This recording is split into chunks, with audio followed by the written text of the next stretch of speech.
তৌফিক দান করছেন, সেজন্য শুকরিয়া আদায় করে আলহামদুলিল্লাহ। এদের যুবক ভাইয়েরা যে উদ্যোগটা নিয়েছে এতে আপনারা খুশি নেই বাজার?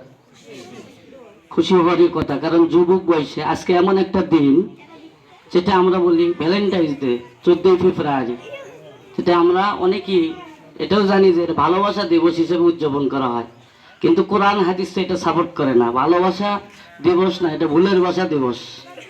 এই ভুলের বাসা দিবস করতে যায় অনেক মা বোনেরা ইজ্জত দেয়, ইজ্জত নষ্ট করে ফেলে দিচ্ছে এই দিনে। কিন্তু এই যুবক ভাইয়েরা ইচ্ছে করলেও এই দিনে গান বাজনা করতে পারতো, এগুলো না করে যুবক ভাইয়েরা এমন একটা কাজের উদ্যোগ নিয়েছে যে কাজের বিনিময়ে দুনিয়াতেও পাবে আখিরাতেও পাবে। এতে আপনারা খুশি নেই বাজার? আর জোরে বলেন। কারণ আল্লাহ নবীজি বলছেন ইগতানিব খামসান ক্বাবলা খামসিন, শাবাবাকা ক্বাবলা হারামিক, ওয়া সিহাতাকা ক্বাবলা সুকমিক, ওয়া গিনাআকা ক্বাবলা ফাকরিক, ওয়া ফারাগাকা ক্বাবলা শুগলিক, ওয়া হায়াতাকা ক্বাবলা মাউতিক। আল্লাহ নবীজি উম্মতদেরকে 5টি নসিহত করে গেছেন।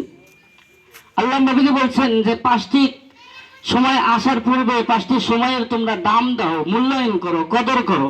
তার মধ্যে একটা হলো শাবাবাকা ক্বাবলা হারামিক। আল্লাহ নবীজি বলছেন তোমরা যৌবনকালকে ভালো কাজে লাগাও বৃদ্ধ হওয়ার আগে। তো যুবক ভাইয়েরা তাদের যৌবনকালটাকে এমন একটা ভালো কাজের উদ্যোগে লাগাইতেছে, এমন একটা ভালো কাজে লাগাইতেছে যে এতে আল্লাহ তাআলা খুশি হবেন, রাসূলও খুশি হবেন। কারণ মানুষের অসহায় মানুষদের পাশে দাঁড়ানো এটা অত্যন্ত সওয়াবের কাজ। আল্লাহ নবীজির আদেশ ছিল যে আল্লাহ নবীজির কাছে যদি কোনো অসহায় মানুষ আসতো, আল্লাহ নবীজির যতটুকু সামর্থ্য ছিল আল্লাহ নবীজির সঙ্গে সঙ্গে তাকে দিয়ে দিতেন। যদি নিজের সামর্থ্য নাই থাকতেন, কোনো সাহাবাদের কাছ থেকে ঋণ করে হলেও অসহায়ের হাতে উঠাইয়া দিতেন। তাও যদি সম্ভব না হতো আল্লাহ নবীজি সরাসরি বলে দিতেন যে তুমি অমুক সাহাবার বাড়িতে যাও, তার কাছে গিয়ে আমার কথা বলো, সে ফিরিয়ে দিবে না। সুবহানাল্লাহ বলেন। এটা আল্লাহ নবীজির আদর্শ। ছোট্ট একটা ঘটনা বলে আমি শেষ করে দিব যে এক